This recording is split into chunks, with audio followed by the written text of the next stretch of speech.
তারা গীতা পাঠ এবং সংকীর্তনের আয়োজন করেছেন। তাই আমি এক অবাজন আজ দামোদর মাস উপলক্ষে আপনাদের সামনে পাঠে বসেছি। পাঠে আমার অনেক ভুলভ্রান্তি হতে পারে, আপনারা ক্ষমা সুন্দর দৃষ্টিতে আমার অপরাধ মার্জনা করবেন। হরে কৃষ্ণ। তো সবাই আমার সাথে মঙ্গলাচরণ করবেন। ওম অজ্ঞানতিমিরান্ধস্য জ্ঞানাঞ্জন শলাকয়া চক্ষুর উন্মীলিতং যেন তস্मै শ্রী গুরবে নমঃ। শ্রী চৈতন্য মনঃ আবিষ্টম স্থাপিতম যেন ভূতলে সন্নিধিশ্চ নময়ং বিষ্ণুপাদায় কৃষ্ণপ্রেষ্ঠায় ভূতলে শ্রীমতে ভক্তি বেদান্ত স্বামিনিতি নামিনে। নমস্তে সরস্বতী দেবে গৌরবাণী প্রচারিণে निर्विशेष शून्यवादी पश्चातदेशतारिणे। हे कृष्ण करुणा सिंधु दीनबंधु जगत्पते गोपेश गोपिका कांत राधा कांत नमस्तुते। तप्त कांचन गौरांगी राधे वृंदावनेश्वरी विश्वभानुसुते देवी प्रणमामि हरिप्रिये। पंचकल्पतरुभ्यश्च कृपासिन्धुं भक्तैकं नमामि भक्तशक्तिकं। नमो ब्रह्मण्य देवाय गो ब्रह्मण्य हिताय च जगद्दिताय कृष्णाय गोविन्दाय नमो नमः। मुखं करोति वाचालं पङ्गुलङ्घ्रियते गिरिं यत्कृपातमहं वन्दे परमानन्दमाधवम्। ॐ वृन्दावै तुलसी देव्यै प्रियायै केशवस्य च विष्णुभक्ति पदे देवी सत्यवत्यै नमो नमः। जय श्री कृष्ण चैतन्य प्रभु नित्यानंद श्री अद्वैत गदाधर श्रीवासादि गौर भक्तवृंद। हरे कृष्ण राम राम हरे हरे। हरे कृष्ण। उपस्थित আমার সামনে আমার শ্রদ্ধেয় গুরুজন, পিতৃমণ্ডলী, মাতৃমণ্ডলী সকলের চরণে আমার বৈষ্ণবীয় ধন্যবাদ প্রণাম। আমি কোন অধ্যায় থেকে আলোচনা করব আপনারা বলবেন। হরে কৃষ্ণ। চেষ্টা করবো এই অধ্যায় থেকে আলোচনা করার।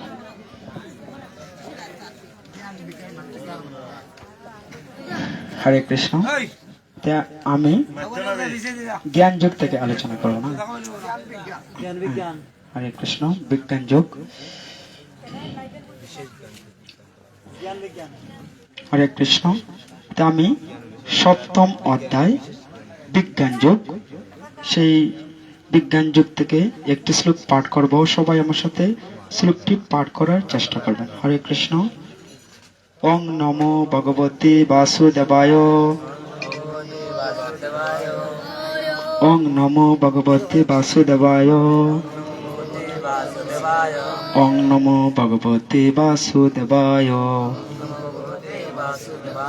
শ্রী ভগবান উবাচ दैवी एषा गुणमयी मम माया दुरतया मामेवजे प्रपद्यन्ते मायामेतां तरन्ति ते। অনুবাদ। পরমেশ্বর ভগবান বললেন, আমার এই দৈবী মায়া ত্রিগুণাত্মিকা এবং তা দুরতিক্রমণীয়, কিন্তু যারা আমাতে প্রপত্তি করেন তারাই এই মায়া উত্তীর্ণ হতে পারেন। হরে কৃষ্ণ। তাই আমাদের শ্রীমদ্ ভগবদ গীতায় দুটি অধ্যায় রয়েছে, একটি হচ্ছে আমাদের জ্ঞান যুগ এবং আরেকটি হচ্ছে আমাদের বিজ্ঞান যুগ। জ্ঞান যুগ এবং বিজ্ঞান যুগ। আমাদের শ্রীমদ্ ভগবদ গীতার চতুর্থ অধ্যায় হচ্ছে জ্ঞান যুগ এবং সপ্তম অধ্যায় হচ্ছে বিজ্ঞান যুগ। তাই এই সপ্তম অধ্যায়ের 14 নং শ্লোকে ভগবান বলেছেন যে আমার দৈবী মায়া ত্রিগুণাত্মিকা এবং তা দুরতিক্রমণীয়, কিন্তু যারা আমাতে প্রপত্তি করেন তারাই এই মায়া উত্তীর্ণ হতে পারেন। ভগবান বলছেন যে ভগবানের যে মায়া সেটা হচ্ছে ত্রিগুণাত্মিকা, মানে তিনটি গুণের দ্বারা ভগবানের মায়া পরিচালিত হয়। তিনটি গুণ হচ্ছে সত্যগুণ, রজগুণ এবং তমগুণ। তিনটি গুণ। তিনটি গুণ। গুণ মানে হচ্ছে দড়ি। আমরা অনেক সময় গুণ টেনে নৌকা নিয়ে যাই। গুণের বাংলা শব্দ হচ্ছে দড়ি, যেটাকে সংস্কৃত ভাষায় গুণ বলা হয়। তাই আমাদেরকে সত্য, রজ এবং তম তিনটি গুণের দ্বারা ভগবান আমাদেরকে আবদ্ধ করে রেখেছেন। তার মধ্যে সত্য গুণটা হচ্ছে শ্রেষ্ঠ। মানে সত্য গুণের যারা যারা আবদ্ধ থাকেন তারা কি করেন, তারা সবকিছু বুঝতে পারেন। মানে তাদের মধ্যে জ্ঞানের আধিক্য থাকে, তারা জ্ঞানের মাধ্যমে সবকিছু সঠিকভাবে দেখতে পারেন। এবং যারা রজগুণের দ্বারা আচ্ছাদিত তারা কি করেন, তারা বিশেষ করে রজগুণ, মানে রজগুণ যাদের মধ্যে থাকবে তারা সব সময় কি করেন, যে আমার এই চাই, আমার এই চাই, মানে চাওয়া পাওয়া। রজগুণের ব্যক্তিদের মধ্যে সর্বদা থাকে চাওয়া পাওয়ার আকাঙ্ক্ষা, মানে আসক্তি খুব বেশি থাকে। এবং যারা তমগুণের দ্বারা প্রভাবিত তারা প্রমাদের দ্বারা আবদ্ধ থাকে, তারা বুঝতে পারে না এই জগৎটা আসলে কি, মানে তারা অজ্ঞানের দ্বারা আবদ্ধ থাকে। তো এই হচ্ছে তিন প্রকার ব্যক্তি। কিন্তু এই তিন প্রকার গুণের মধ্যেও আরেকটি গুণ আছে যাকে বলা হয় বাসুদেব গুণ বা নির্গুণ। এই গুণে অধিষ্ঠিত হলে সে ত্রিগুণ থেকে মুক্ত হয়ে ভগবানের ধামে চলে যায়। হরি বল।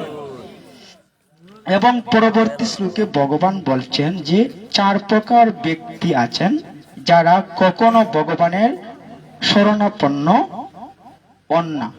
আবার আরো চার প্রকার ব্যক্তি আছেন যারা ভগবানের শরণাপন্ন হন। এখানে ভগবান বলছেন চার প্রকার ব্যক্তির মধ্যে হচ্ছে প্রথমে হচ্ছে মূঢ়। মূঢ় মানে হচ্ছে মূর্খ। যারা মূঢ় তারা কখনো ভগবানের শরণাগত হয় না। এখন আমরা ভাবতে পারি যে মূর্খ মানে হচ্ছে যারা পড়াশোনা করেনি। আমরা বলি না যারা পড়াশোনা করে না, আমরা বলি তুমি হচ্ছে মূর্খ, তুমি পড়াশোনা করো নাই। কিন্তু আমাদের শাস্ত্র বলছে যে যারা পড়াশোনা করেনি তারা মূর্খ নয়। দেখো, পড়াশোনা না করেও অনেক মানুষ আছে যে অনেক উচ্চ লেভেলে চলে যায়, তার মানে সে কি মূর্খ? না, সে মূর্খ নয়। মানে পড়াশোনা না করলে যে মূর্খ এমন নয়। মানে মূর্খ হচ্ছে তারা যারা ভগবানের শরণাগত হয় না বা যারা ভগবান সম্পর্কে জানতে চায় না, তারা হচ্ছে প্রকৃত মূর্খ। এবং তারপর হচ্ছে নরাদম। দ্বিতীয় প্রকার ব্যক্তি হচ্ছে নরাদম। নরাদম মানে হচ্ছে নর যুগ অদম। নর যুগ অদম মানে নর মানে হচ্ছে মানুষ। যেমন আমরা সবাই হচ্ছি মানুষ। আমাদের কর্তব্য কি? আমাদের কর্তব্য হচ্ছে ভগবানের সাথে যুক্ত থাকা। এই পৃথিবীতে আমরা যা কিছু করছি তার সাথে ভগবানের সাথে কানেক্ট থাকা। কিন্তু আমরা কি করছি? আমরা নর হয়েও আমরা অদম হয়ে পড়েছি, যার জন্য তাদেরকে বলা হয় নরযুগ অদম মানে নরাদম। এবং তৃতীয় প্রকার ব্যক্তি হচ্ছে আসুরিক ভাব সম্পন্ন, মানে যারা অসুর প্রকৃতির।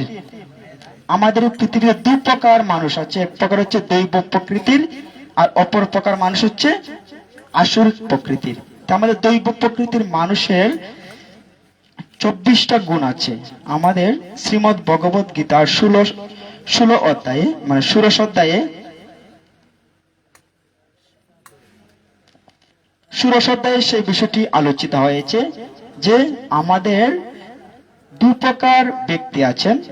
এক হচ্ছেন দৈব প্রকৃতির দৈব গুণ সম্পন্ন এবং অন্য প্রকার মানুষের হচ্ছে আসুরিক গুণ সম্পন্ন। এবং চতুর্থ প্রকার ব্যক্তি হচ্ছেন যারা মায়ার দ্বারা যাদের জ্ঞান অপহৃত হয়েছে।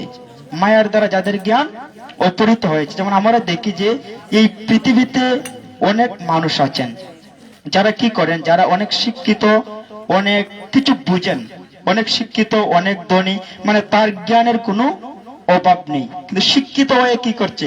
সে নাস্তিক হয়ে যাচ্ছে। সে বলছে ভগবান বলে কিছু নেই।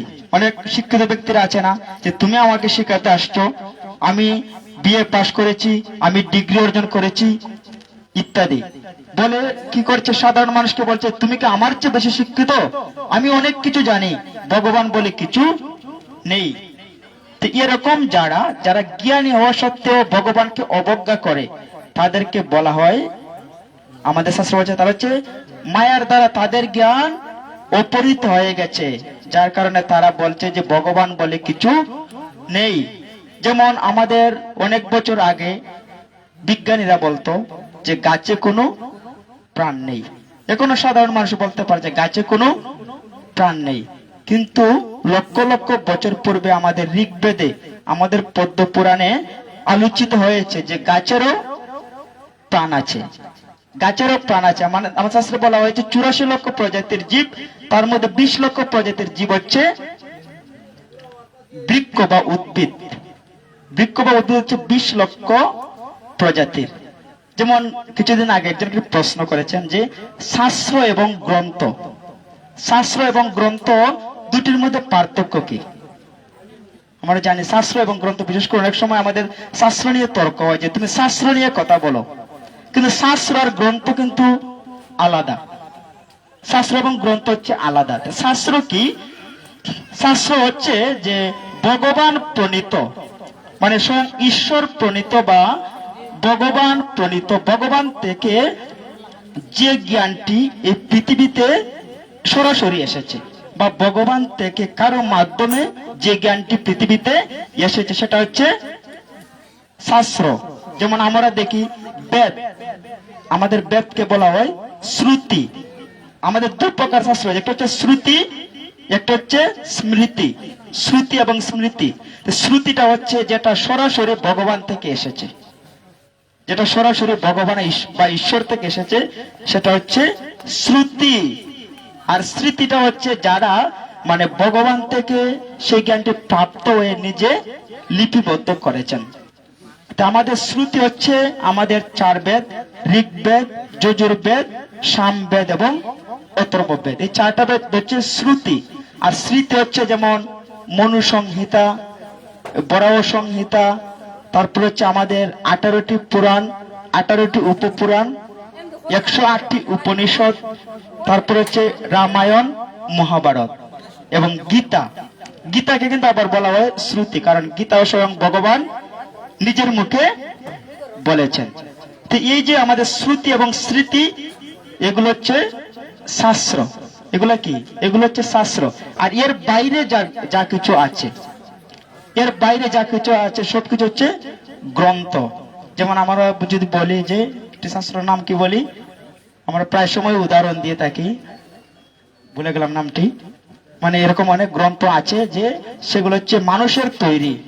অনেক গ্রন্থ আছে আমাদের বাংলাদেশে, অনেক গ্রন্থ আছে যেগুলো মানুষের তৈরি, সাধারণ মানুষের যেগুলো তৈরি করেছে বিভিন্ন শাস্ত্র থেকে রেফারেন্স দিয়ে, সেগুলো হচ্ছে গ্রন্থ, সেগুলো শাস্ত্র নয়। যেমন আমাদের 18টি পুরাণ, আমরা 18টি পুরাণের নাম কয়জনে জানি? জানে না, অনেকে জানে না। আমাদের জানা উচিত, কারণ আমাদের এগুলো কিন্তু শাস্ত্র। আমাদের 4টা বেদের নাম আমরা সবাই জানি, ঋগ্বেদ, সামবেদ, যজুর্বেদ, অথর্ববেদ। তা আমাদের পুরাণগুলোকে 3টি ভাগে ভাগ করা হয়েছে। 3টি ভাগের মধ্যে হচ্ছে প্রথম ভাগ হচ্ছে সাত্বিক পুরাণ, প্রথম ভাগ হচ্ছে আমাদের সাত্বিক পুরাণ, তারপর হচ্ছে রাজসিক পুরাণ, তারপর তামসিক পুরাণ। 3টি ভাগে ভাগ করা হয়েছে, যদিও প্রতিটি পুরাণে আমাদের খুবই গুরুত্বপূর্ণ। যেমন আমাদের প্রথম 4টি পুরাণ হচ্ছে কি? বিষ্ণু পুরাণ, বিষ্ণু পুরাণ, ভাগবত পুরাণ, পদ্ম পুরাণ, গরুড় পুরাণ, বরাহ পুরাণ এবং নারদীয় পুরাণ। এই পুরাণগুলিকে সবচেয়ে শ্রেষ্ঠ বলে উল্লেখ করা হয়েছে, এবং তার মধ্যে সর্বশ্রেষ্ঠ হচ্ছে ভাগবত পুরাণ সবচেয়ে। তারপর মধ্যে 4টি পুরাণ, মধ্যে 4টি পুরাণ হচ্ছে আমাদের প্রথম হচ্ছে ব্রহ্ম পুরাণ, তারপর হচ্ছে ব্রহ্মাণ্ড পুরাণ, ব্রহ্মবৈবর্ত পুরাণ, মার্কণ্ডেয় পুরাণ, ভবিষ্য পুরাণ এবং বামন পুরাণ। এই 4টি পুরাণকে মধ্য বা রাজসিক পুরাণ বলে উল্লেখ করা হয়েছে। এবং আরো 4টি পুরাণ হচ্ছে আমাদের শিব পুরাণ, লিঙ্গ পুরাণ, অগ্নি পুরাণ, মৎস্য পুরাণ, কুর্ম পুরাণ এবং বরাহ পুরাণ, স্কন্দ পুরাণ। স্কন্দ পুরাণ, এই 4টি পুরাণ নিয়ে হচ্ছে আমাদের 18টি পুরাণ। এই 18টি পুরাণও আমাদের কি? শাস্ত্র। যেমন অনেক সময় আমরা যদি বলি যে কাউকে যখন প্রশ্ন করি তখন বলে যে শাস্ত্র থেকে বলুন, তো এগুলো হচ্ছে আমাদের শাস্ত্র। এর বাইরে যদি কেউ বলে তাহলে সেটা শাস্ত্র হবে না, সেটা মন গড়া হবে। তা আমাদের ভগবান বলছেন যে ভগবান আমাদের এই শাস্ত্রগুলোতে এত জ্ঞান দিয়েছেন, এত জ্ঞান দিয়েছেন যে আমাদের বাইরের কোনো কথা বলার আমাদের প্রয়োজন নেই। যেমন আমাদের 4টি বেদ, যে বিশেষ করে অনেক সময় আমাদের প্রশ্ন করা হয় যে আমাদের আদি সনাতন ধর্মের আদি ধর্মগ্রন্থের নাম কি? সনাতন আদি ধর্মগ্রন্থের নাম হচ্ছে বেদ। বেদকে 4 ভাগে ভাগ করা হয়েছে। 4 ভাগে ভাগ করা, প্রথম হচ্ছে আমাদের ঋগ্বেদ। ঋগ্বেদে কি আলোচিত হয়েছে? আমাদের ঋগ্বেদের 4টি বেদের 4 জন অধ্যাপক আছেন। এক একটি বেদকে এক একজন মহর্ষি অধ্যাপনা করেছেন, যাদেরকে বলা হতো বেদের অধ্যাপক। আমাদের ঋগ্বেদের অধ্যাপক ছিলেন পৈল মহর্ষি। পৈল নামে একজন মহর্ষি, তিনি ছিলেন ঋগ্বেদের অধ্যাপক।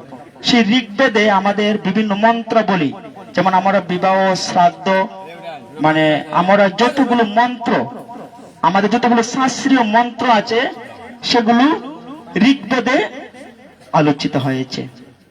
এছাড়াও আমাদের দশবিধ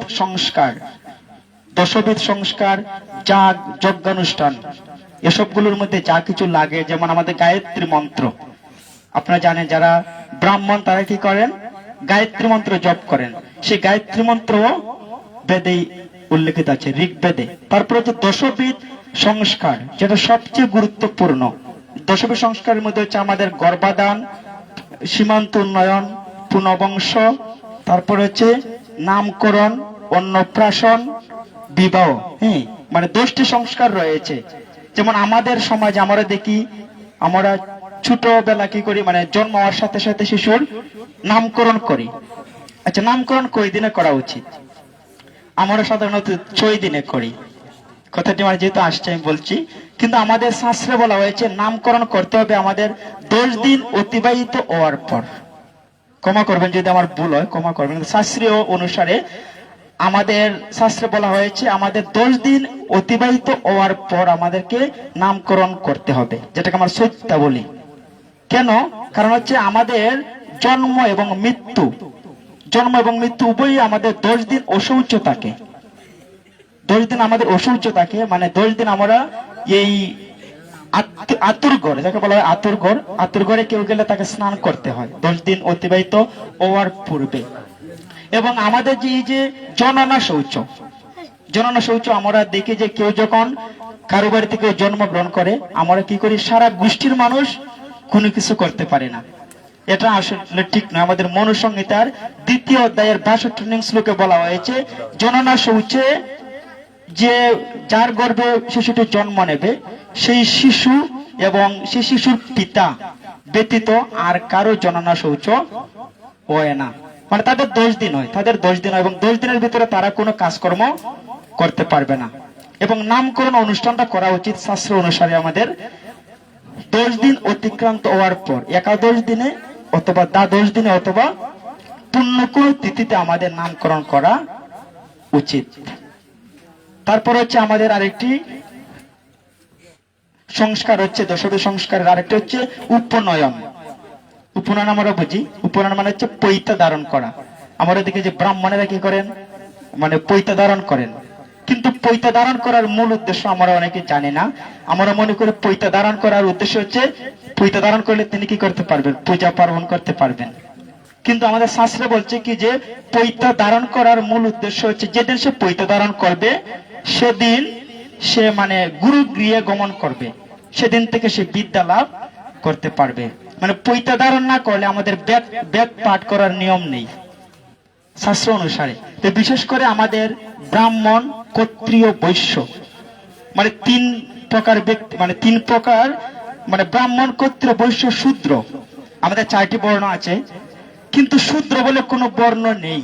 মানে আমরা জন্মগত ভাবে সবাই আমরা শূদ্র, জন্মগত ভাবে আমরা সবাই শূদ্র। যেমন আমরা অনেক সময় মনে করি নমশূদ্র মানে হচ্ছে শূদ্র, আসলে না। শূদ্র হচ্ছে জন্মগত ভাবে সবাই শূদ্র, কিন্তু সংস্কারের মাধ্যমে। সে সংস্কারটা কি? সে সংস্কারটা হচ্ছে আমরা যখন এই পৈতা ধারণ করব, পৈতার আরেকটি নাম হচ্ছে যজ্ঞ উপবিত। যজ্ঞ উপবিত মানে হচ্ছে কি যজ্ঞ করা হয় এবং সেই যজ্ঞের মধ্যে সেই পৈতাটি পেঁচানো হয় এবং সেই যজ্ঞ সম্পন্ন হওয়ার পর একজন ব্যক্তিকে সেই পৈতাটি ধারণ করা হয়। মানে এটা সবার অধিকার আছে, মানে শাস্ত্র অনুসারে সত্য কথাটা সবার অধিকার আছে। এবং সে যখন সেই পৈতা ধারণ করবে তখন সে দ্বিজে পরিণত হবে। মানে দ্বিজ অর্থ হচ্ছে সে মানে শূদ্র থেকে মুক্তি লাভ করবে। এবং যখন সে পৈতা ধারণ করবে তখন সে বেদ পাঠ করার যোগ্য হবে এবং সেটার অধিকার সবার আছে।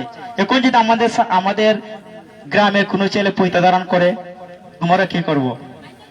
আমরা হয়তো গ্রাম থেকে বের করে দেব। আসলে সত্য কথা, পৈতা ধারণ করলে সে যজ্ঞ করতে পারবে এমন না। তো এটা হচ্ছে আমাদের একটি সংস্কার।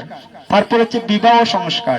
এভাবে আমাদের দশবিধ সংস্কার আছে এবং সর্বশেষ সংস্কার হচ্ছে আমাদের অন্ত্যেষ্টি ক্রিয়া। অন্ত্যেষ্টি ক্রিয়া মানে হচ্ছে মৃতের সংস্কার। তবে আমি একটি কথা না বললেই নয়, বিশেষ করে আমাদের নামকরণ, মানে আমরা যখন একটি শিশুর নাম রাখি, বিশেষ করে আমাদের সমাজে আমরা দেখি যে আমরা শাস্ত্রীয় বিষয়গুলো আমরা ফলো করি না, মানে শাস্ত্রকে আমরা লক্ষ্য করি না। আমরা যখন নাম রাখি তখন দেখা যায় এরকম নাম রাখছে, নামের কোনো অর্থই বোঝা যায় না। পিন্টু, পিন্টু অর্থ কি? শিল্টু। মানে এরকম হাজার হাজার নাম আছে। একজনের নাম রাখছে কি, নামটা বলে নিমকি। নিমকি কি ধরনের নাম হইলো? আমাদের এরকম নাম রাখা হচ্ছে। যেমন একসময় একটি বাড়িতে মানে কন্যা দেখার জন্য কিছু লোক আসছে, তারা কন্যা দেখবে। তখন কি হয়েছে, তাদেরকে তাদের অতিথিশালায় রাখা হয়েছে যে তোমরা এখানে থাকো, আমরা তোমাদের জন্য খাবার ব্যবস্থা করেছি। তখন কি হয়েছে, তখন তাদের জন্য খাবার নিয়ে আসবে সেই কন্যার বাবা।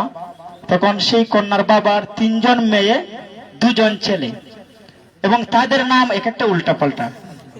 কি প্রথমেই তার ছেলেকে ডাকছে যে বাবা, বাবা বাঙ্গা, বাবা বাঙ্গা, তুমি বাঙ্গা প্লেট নিয়ে আসো। তখন কি করছে, ছেলে প্লেট নিয়ে গেছে। কিছুক্ষণ পর কি করেছে, আরেকটি ছেলেকে ডাকছে যে ছেলে, বাবু, বাবু পুটু, তুমি পুটু গ্লাস নিয়ে আসো। পুটু গ্লাস, যে গ্লাসে জল থাকবে না। তখন আরো কিছুক্ষণ সময় গিয়েছে, তারা অতিথিশালায় বসে আছে। তখন মেয়ের নাম রাখছে যে মা বাসি, মা বাসি, বাসি ভাত নিয়ে আয়। এবং আরেক মেয়ের নাম রাখছে ময়লা, যে মা ময়লা, ময়লা জল নিয়ে আয়। তখন যারা অতিথিরা ছিল তারা ভাবছে যে কি এরকম ময়লা জল, বাসি ভাত। তারা অবাক হয়ে গেছে এবং তারা রেডি হয়ে গেছে যে এই বাড়ি থেকে, এই বাড়িতে থাকা যাবে না, আমরা সবাই এই বাড়ি থেকে পালিয়ে চলে যাই। অবশেষে তার যে ছোট মেয়ে ছিল, ছোট মেয়ে রাখছে পচা, মা পচা, পচা ডাল নেয় মা। যখন পচা ডালের কথা বলেছে, তারা তো মানে সামনের দরজা দিয়ে ঢুকেছিল, তারা এই অবস্থা থেকে তারা পিছনের দরজা দিয়ে পালিয়ে গেছে। তো এই অবস্থা হচ্ছে আমাদের সনাতন ধর্মের, বিশেষ করে আমাদের নামের অবস্থা। এই গল্পের একজন প্রভু বলেছিলেন যে নামের অবস্থা এরকম হয়ে গেছে যে আমরা শাস্ত্রীয় সিদ্ধান্ত আমরা গ্রহণ করছি না।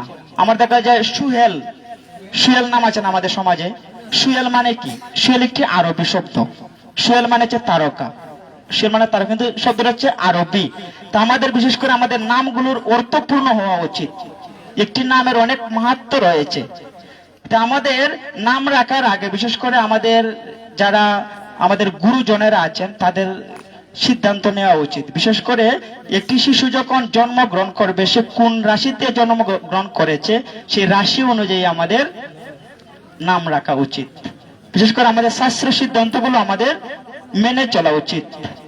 তাই আমাদের যে সংস্কার, এই সংস্কারের মাধ্যমে আমরা কি করি, আমাদের ধর্মীয় জ্ঞান আমরা লাভ করি। তা আমাদের অন্তিম সংস্কার হচ্ছে আমাদের অন্ত্যেষ্টি ক্রিয়া।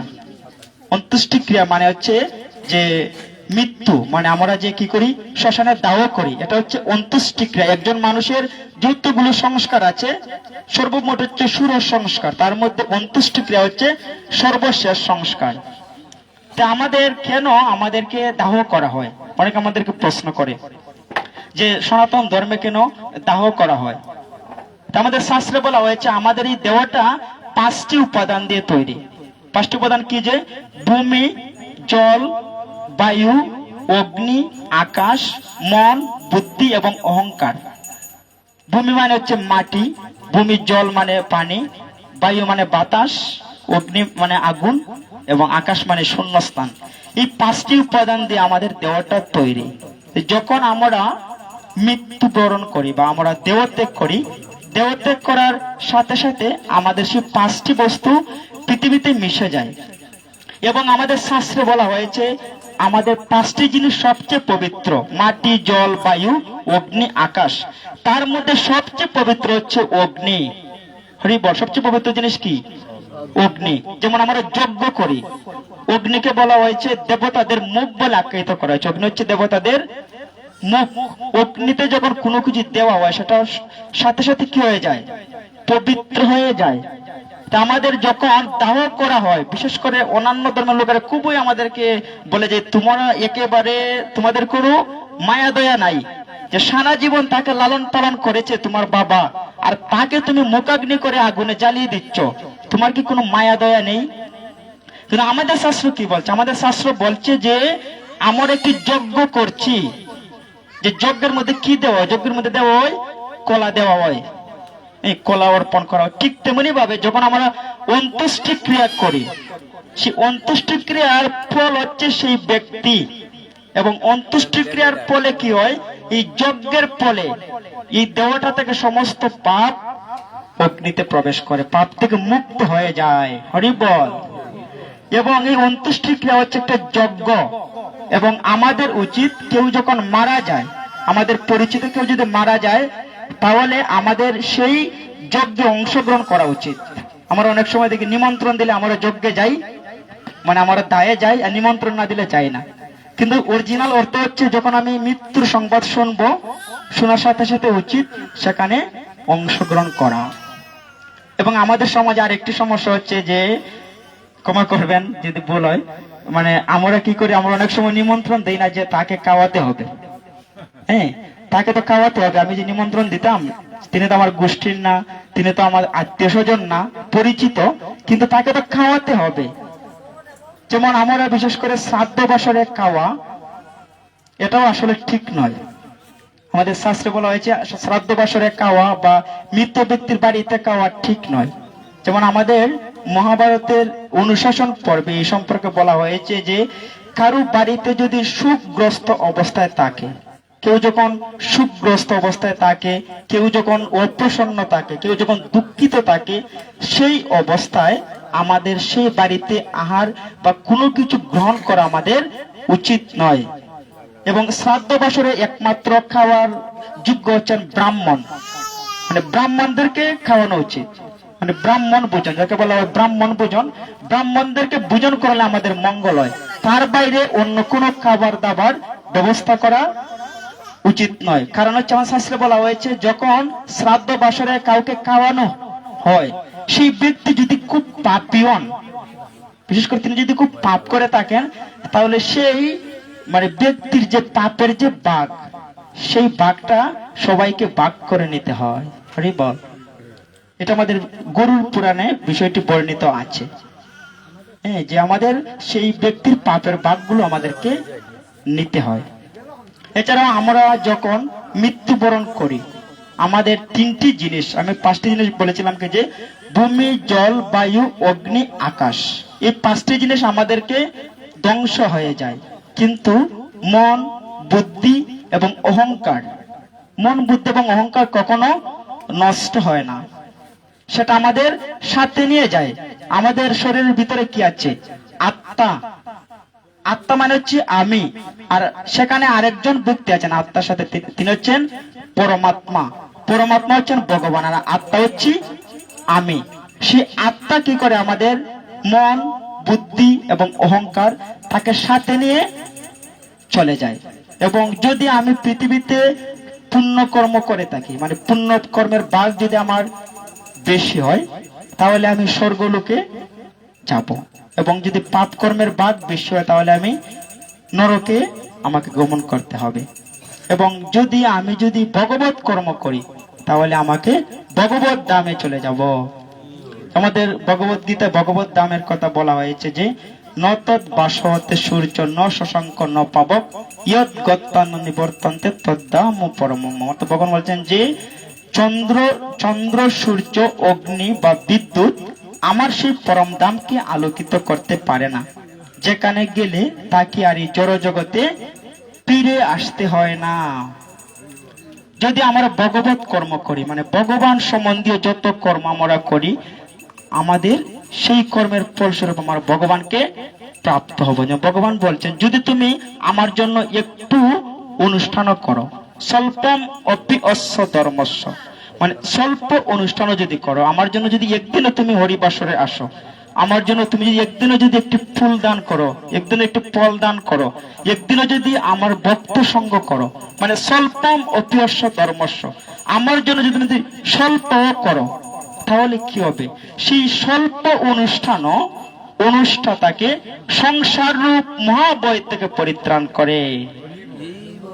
তাই যারা আমরা দামোদর মাস পালন করছি, একটা মাস আমরা নিরামিষ খাচ্ছি, যারা পারছি না তারাও সমস্যা নেই, তারাও আমরা ভগবানের সাথে যুক্ত হওয়ার চেষ্টা করছি। তাই যে আমরা যে একটা মাস ভগবানের জন্য সময় দিচ্ছি, সেটা অনেক। তাই আমাদের স্বল্প অনুষ্ঠান, আমরা যদি পৃথিবীতে ধন সম্পদ টাকা পয়সা অনেক কিছু রেখে যাই, কিন্তু সেটা মৃত্যুর পর আমার কোনো কাজে আসবে না, মানে হাজার অনুষ্ঠানে কাজে আসবে না। কিন্তু যদি আমি স্বল্প করি, আমি বলছি না আপনি সবকিছু বাদ দিয়ে করেন, মানে সবকিছুর সাথেই যদি স্বল্প ভগবানের জন্য করেন, সেটা কখনো ব্যর্থ হবে না। তাই এক সময় আমি একটি উপাখ্যান বলছি। এক সময় রামচন্দ্র, আমরা ভগবান রামচন্দ্রকে চিনি, যেমন আমরা দীপাবলি করি, আমি যেটা বলছিলাম দীপাবলি করি না আমরা, দীপাবলি মানে হচ্ছে দিবানিত্যা। দিবানিত্যা আসলে কেন করি? আমাদের কার্তিক মাসে দীপাবলি যে করি, দীপাবলি মানে হচ্ছে রামচন্দ্র 14 বছরের জন্য তিনি বনবাসে গিয়েছিলেন, এবং তিনি যখন বনবাসে গিয়েছিলেন তখন ভরত অনেক চেষ্টা করেছেন রামচন্দ্রকে আটকে রাখার জন্য, এবং অবশেষে তিনি ব্যর্থ হয়েছেন। ব্যর্থ হয়ে রামচন্দ্রের পাদুকা তিনি বন থেকে নিয়ে এসেছেন, এবং রাজসভায় রামচন্দ্রের পাদুকা রেখে তিনি সেই রাজত্ব পালন করেছিলেন। এবং তিনি বলেছিলেন যে হে ভগবান, হে রামচন্দ্র, হে প্রিয় ভ্রাতা, তুমি যদি 14 বছরের চেয়ে একটা দিন বেশি তুমি কাটাও, তাহলে আমি দেহত্যাগ করব। তখন কি হয়েছিল? ভগবান একদিনও লেট করেন নাই, তিনি এই দিনে, এই দীপাবলির দিনে তিনি এই অযোধ্যায় রাম লক্ষ্মণ সীতা হনুমান সহ সবাইকে নিয়ে সেই অযোধ্যায় এসেছিলেন, যার ফলে সবাই সে আনন্দ অনুষ্ঠান করেছিল। আমরা যে দীপ জ্বালাই, আমরা বাতি জ্বালাই, এই যে সেই রামচন্দ্রকে কি করা হয়েছিল? সেদিন অযোধ্যায় সুস্বাগতম করা হয়েছিল, স্বাগতম জানানো হয়েছিল। তিনি রামচন্দ্র যখন অযোধ্যায় এসেছিলেন, তখন সমস্ত বিশ্বের রাজারা তার কাছে বশ্যতা স্বীকার করেছিল, কারণ রামচন্দ্র ছিলেন সমগ্র বিশ্বের রাজা। তখন কি হয়েছিল? যখন সকল রাজারা রামচন্দ্রের কাছে সমর্পণ করেছিল, তখন তাদের মধ্যে একজন রাজা ছিলেন, রাজা সুকান্ত। রাজা সুকান্ত ছিলেন একজন। যখন রাজা সুকান্ত রামচন্দ্রকে প্রণাম করবেন, সেই সময় কি হয়েছিল? সেই সময় রামচন্দ্রের কাছে ছিলেন রামচন্দ্রের গুরুদেব বিশ্বমিত্র।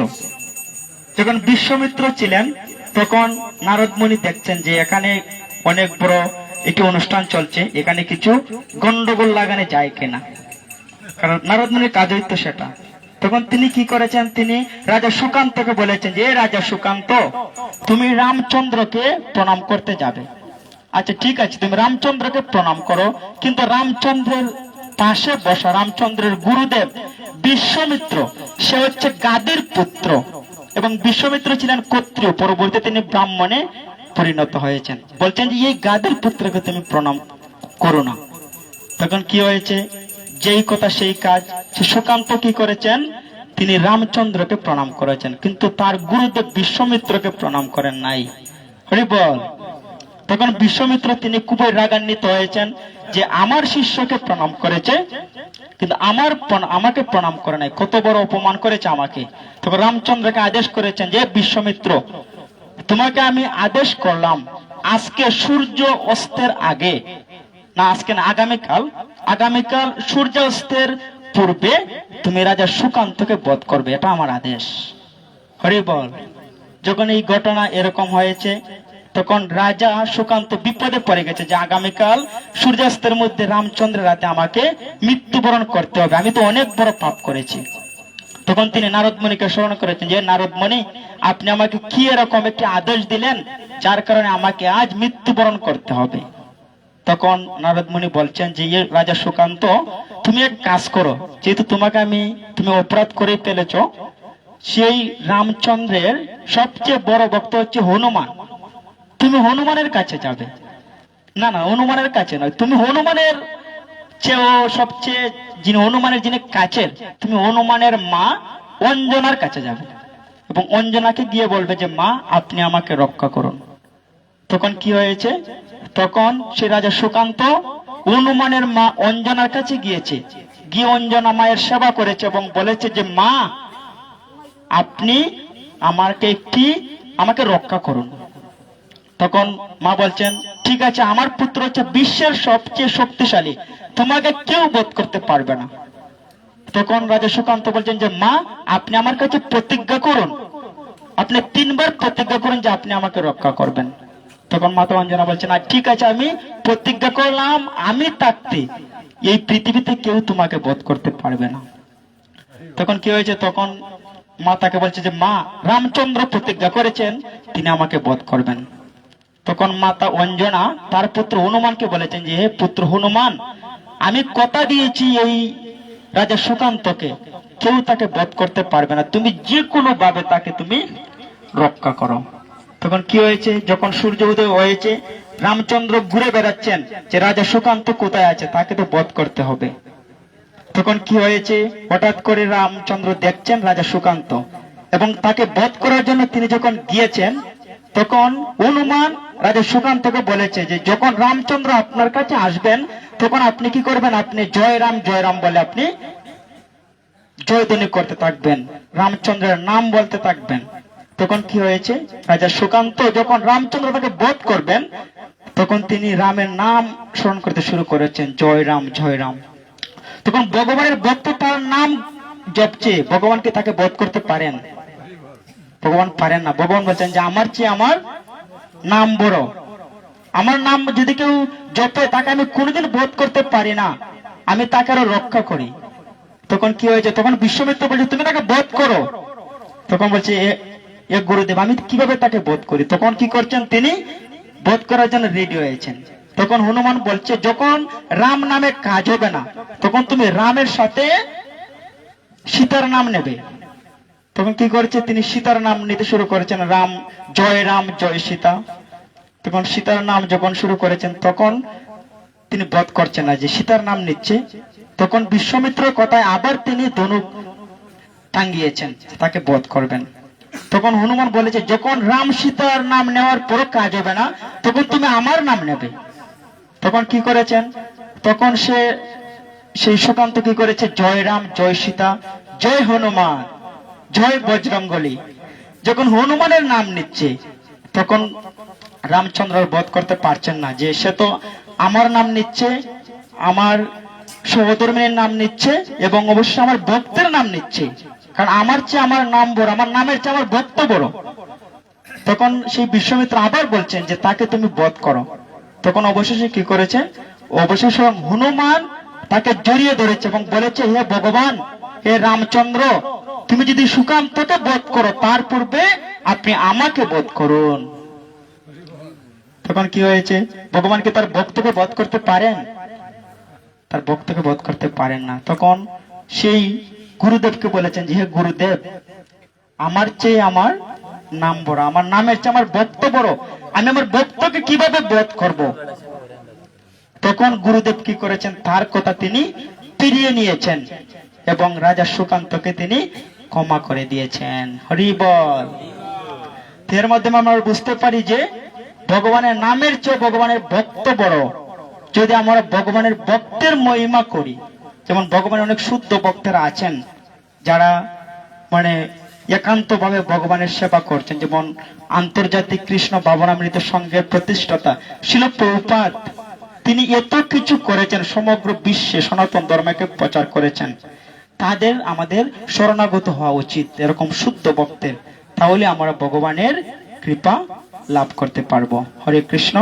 তা আমি পাঠ দীর্ঘস্থায়ী করছি না, কারণ আমাদের সবারই প্রতিদিন প্রোগ্রাম থাকে, মানে সবার গলার অবস্থা ভালো না, সবাই প্রতিদিন গান গাইতে হয়, প্রতিদিন আলোচনা করতে হয়, মানে শিডিউল পড়ে গেছে। হরে কৃষ্ণ। তা আপনারা কৃপা করবেন যেন আপনাদের মতো শুদ্ধ ভক্তদের কৃপা আমরা পাই, আপনাদের সাথে যুক্ত থাকতে পারি, কৃষ্ণের সেবায় যুক্ত থাকতে পারি। হরে কৃষ্ণ। তা আমি গীতা মাহাত্মের একটি শ্লোক পাঠ করছি। শ্রী শ্রী গীতা মাহাত্ম্য। মলিনে মুচনং পুংসাং জলস্নানং দিনে দিনে সকৃত গীতা অমৃত স্নানং সংসার মলনাশনম।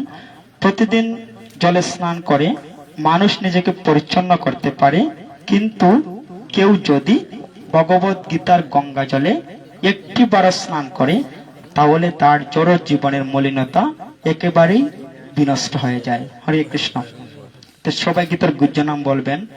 গঙ্গা, গীতা, সাবিত্রী, সীতা, সত্তা, পতিব্রতা, ব্রহ্মবলী, ব্রহ্মবিদ্যা, ত্রিসন্ধ্যা, মুক্তিগেহিনী, অর্ধমাত্রা, চিতানন্দা, অবগ্নি, ভ্রান্তিনাশিনী, পেটদ্রোহী, পরানন্দা, তত্ত্বার্থ জ্ঞানমঞ্জুরি।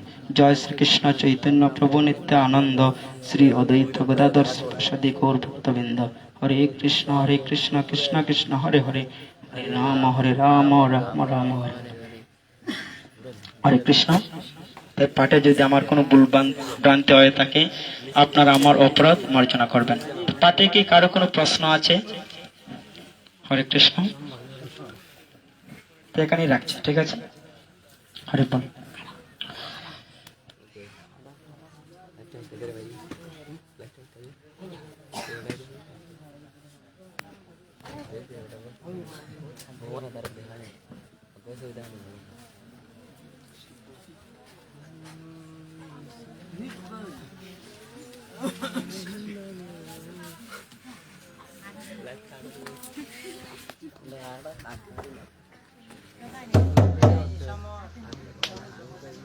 ভিডিও